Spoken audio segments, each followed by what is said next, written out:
Hello everyone, and welcome to the introduction video for a new series I will be starting for the game Clock Tower 1. This is the Super Famicom or Japanese Super Nintendo version. There won't be a config and tech video for this game. After the introduction video, there will be a modding video that follows.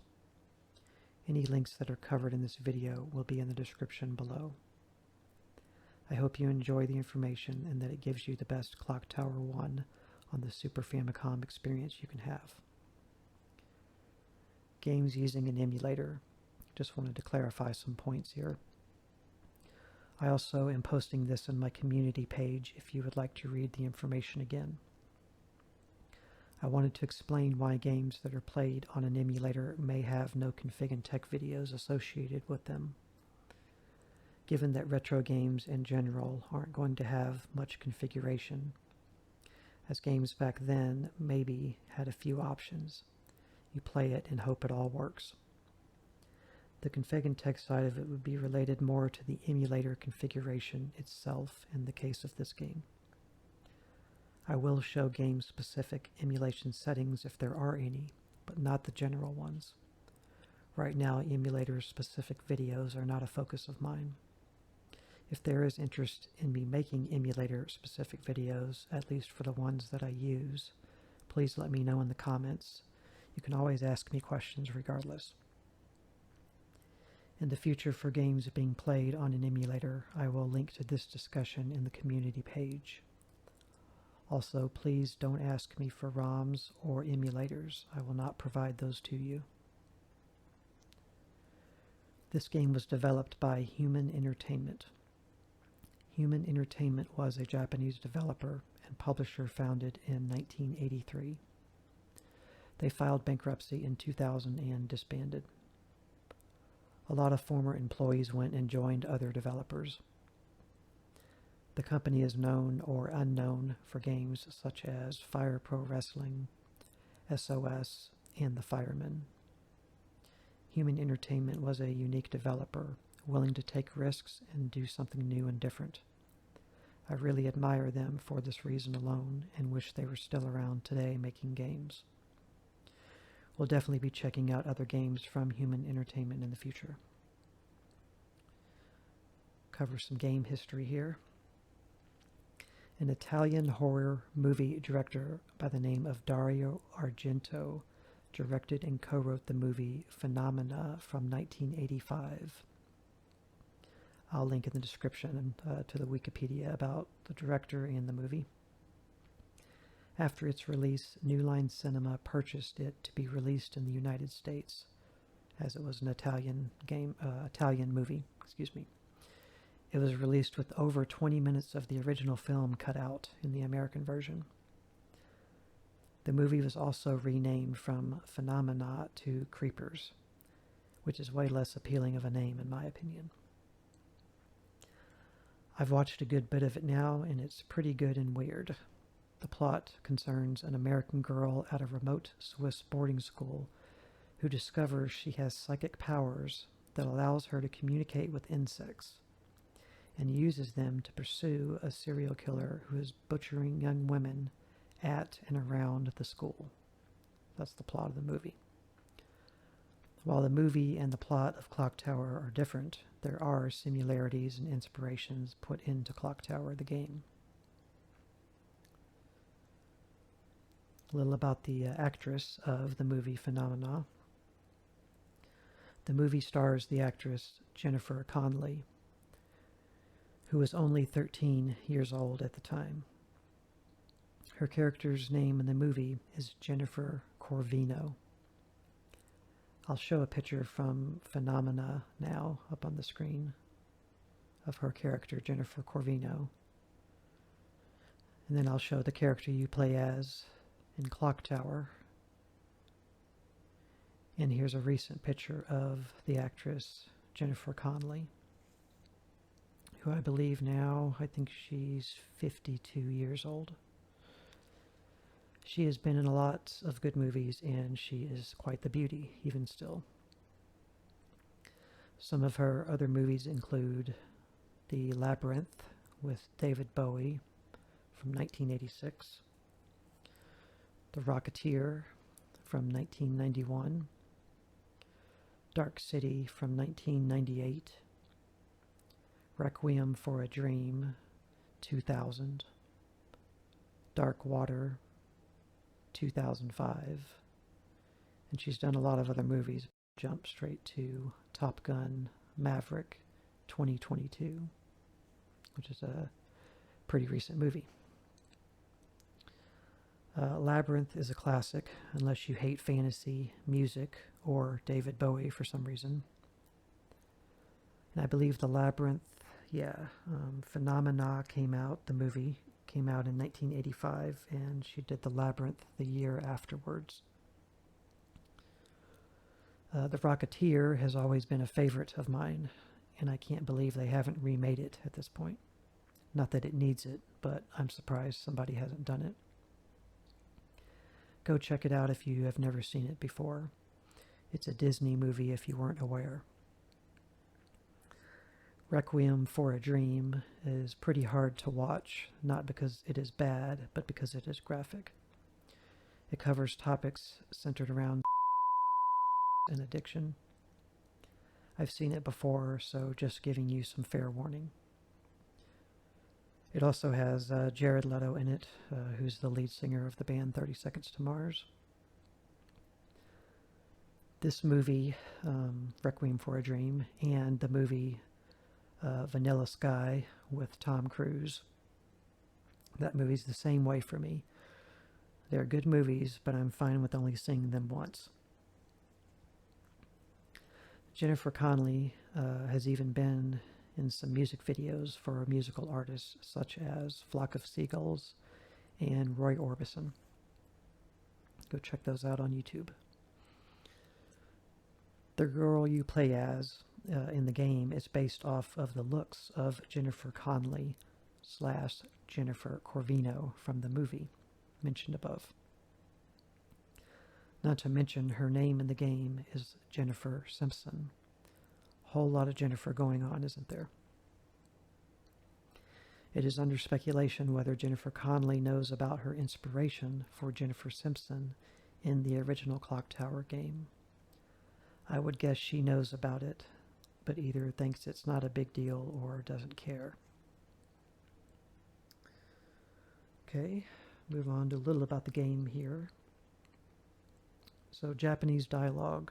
The game's text is in Japanese, but there is an English patch, and we will cover that in the modding video. But if you play this just unmodded, you're not going to have a clue what's going on unless you can read Japanese. Some general information here about the game.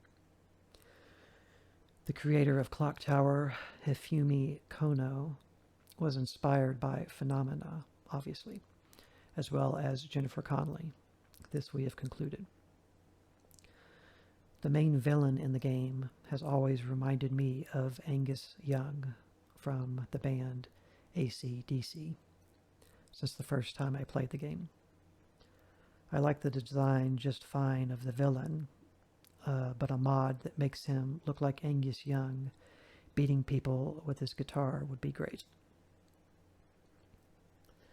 This is a point-and-click survival horror adventure. Pretty uncommon to make a point-and-click on a Super Famicom or a Super Nintendo. The Super Nintendo did have a mouse that you could use for like Mario Paint.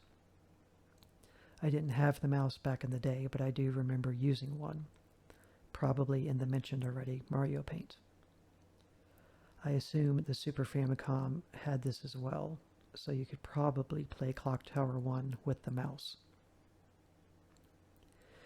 If you are playing this game nowadays, you use the gamepad to move the cursor on the screen to interact with stuff. Kind of like the game Shadowgate on the Nintendo Entertainment System, if you have played that. Not ideal by any means, but not the only way to play this game either. We will get into that a little later on in the modding video as well. I have beat this game, I think, once before, years ago. As a matter of fact, I know I have, but it's only been one time. I believe there are 8 different endings, which in the game they are listed as endings A through H you can get. I don't remember which ending I got before, and I don't know which we will get in our playthrough, as I don't know the requirements to get all 8 endings. Plus, I am not seeking out a specific ending. There's a panic mode that you have to be aware of in the game, which I'll explain when we get into the game. You have the ability to hide in some situations, and the game also features an inventory system. I will be using save states in this game as I play through it. A little about a remake slash remaster slash port slash something. The original Clock Tower 1 on the Super Famicom is being remastered by the developer WayForward. I just heard about this now doing my research for these videos for Clock Tower 1 on the Super Famicom. They are known for games such as DuckTales Remastered and Double Dragon Neon. We'll see what turns out to be when this game comes out. Hopefully it's decent and not just a cash grab. I don't get hopes up for any games anymore. I just wait and see. I have played DuckTales Remastered. It's fine. I haven't played Double Dragon Neon, but I've seen footage of it. They tend to just kind of take classic games and put a fresh coat of paint on them. So the genre this game falls into is point-and-click survival horror adventure. Now I'd like to cover the releases by year.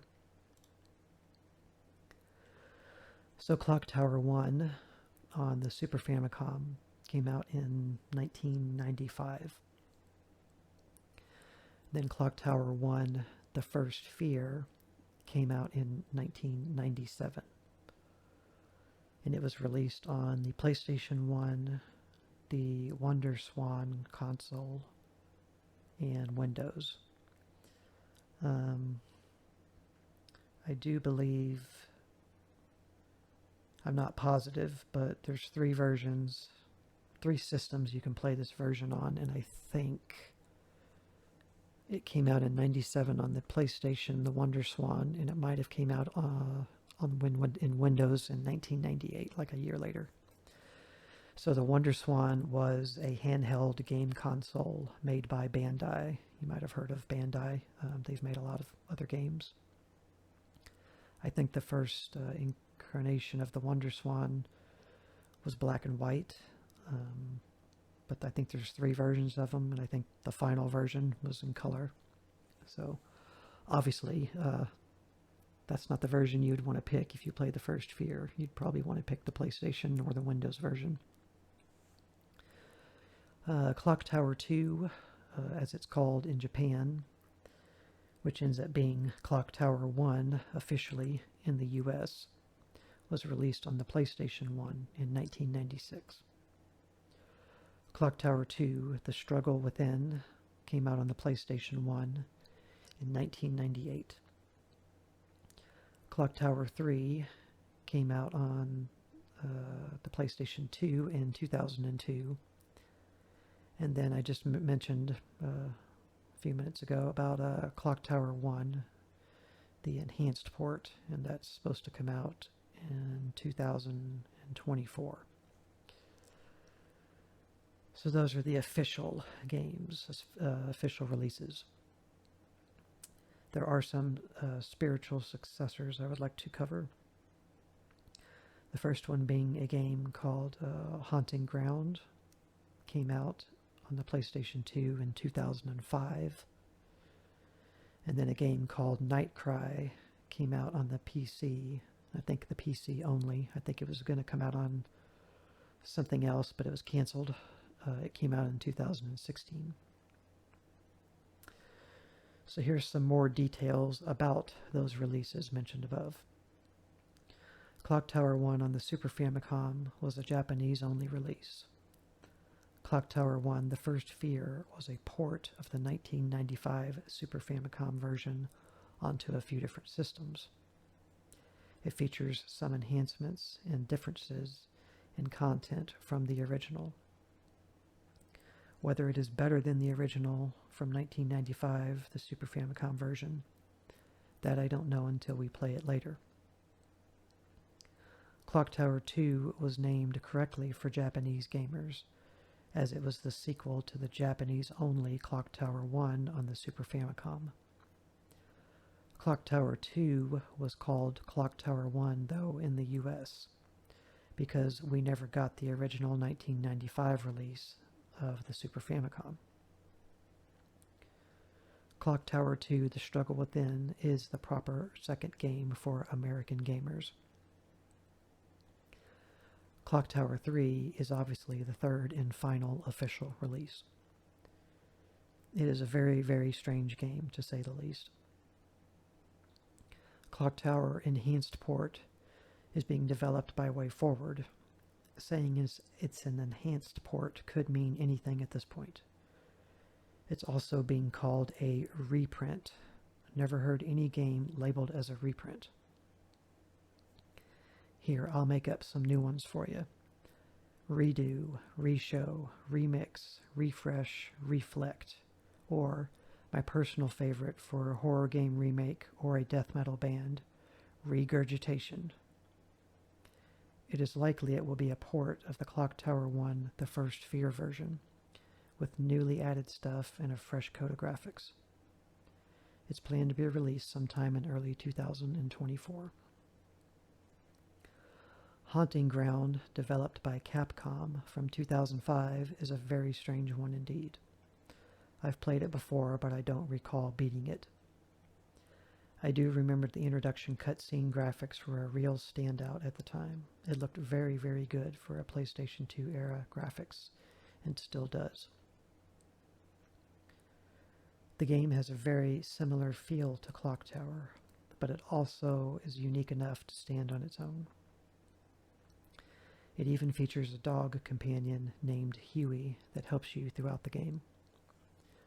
We'll play this game hopefully in the future on the channel, as I do like this game and would like to play it again.